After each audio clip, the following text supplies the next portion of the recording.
రజకులు పారిపోతున్నారు. జీతకాడ బెదిరిపోయినారు. సరేనా మళ్ళీ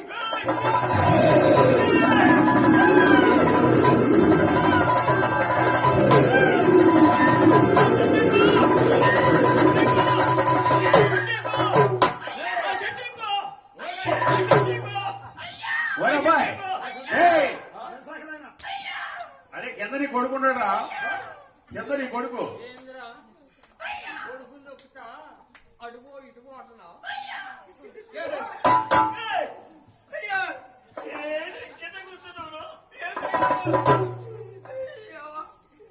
ఎంత పోలి వస్తుందంటే నేను గుంట్లో కూర్చొని కంపేసుకుని అక్కడ పడకుండా ఉంటాను.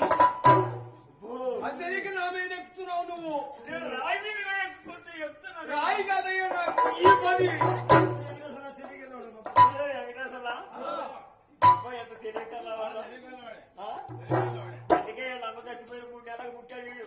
అయ్యా. అదేందయ్యా మొన్న ఏరే పని ఉండి జాకిరా కాడికి పోయా. ఏరే పని ఉండి జాకిరా కాడికి ఎందుకు పోయా? సేగాడు సేగాడు ఉన్నాడు కదా. ఉండని యాడ్ చేస్తుంది. వీడు తాగినప్పుడు ఒక రకంగా ఉంటాడు, తాగినప్పుడు ఇంకో రకంగా ఉంటాడు. మొత్తం సాయిబులకి ఇస్తున్నాడు. ఎవరికి లేదు అందుకా అర్ధరేతరిగా సైదా గారు మాట్లాడుతున్నాడు. ఎందుకు మాట్లాడేంటి? అక్కడే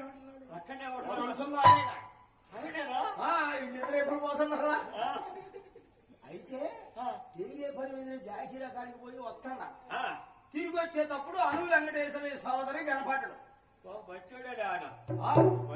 మంచోడు కాకపోతే ఆయన ఎండాడు కుమ్మరైనా వాళ్ళకొట్టి పైన కొడుకులకు తగాదా పెట్టాడు. ఇప్పుడు కేసులు పాలయ్యాడు.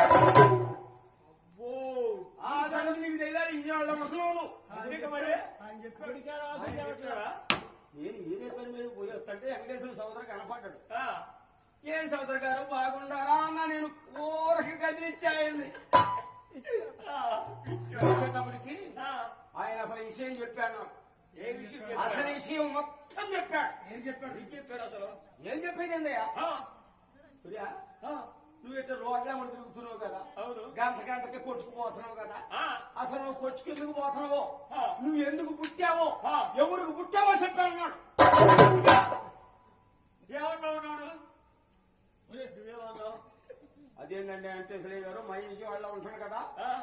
మా అమ్మ పోయింది. మా ఇల్లు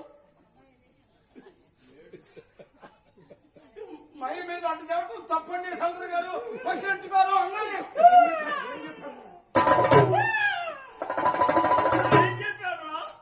ఆ రోజు కాల్చుకొని సద్దాం అనిపించానయ్యా. ఏం చెప్పాడు? ఎప్పుడు పుట్టావు, ఎందుకు పుట్టావు అని అడిగితే వెయ్యి దేశాల మీద పోయడం 3 ఏళ్ళకి కడుపులు పడ్డావురా అన్నాడు. వాడు నువ్వు ఎట్టున్నావురా? ఆయనే చెప్పింది. వచ్చాడు కాదురా.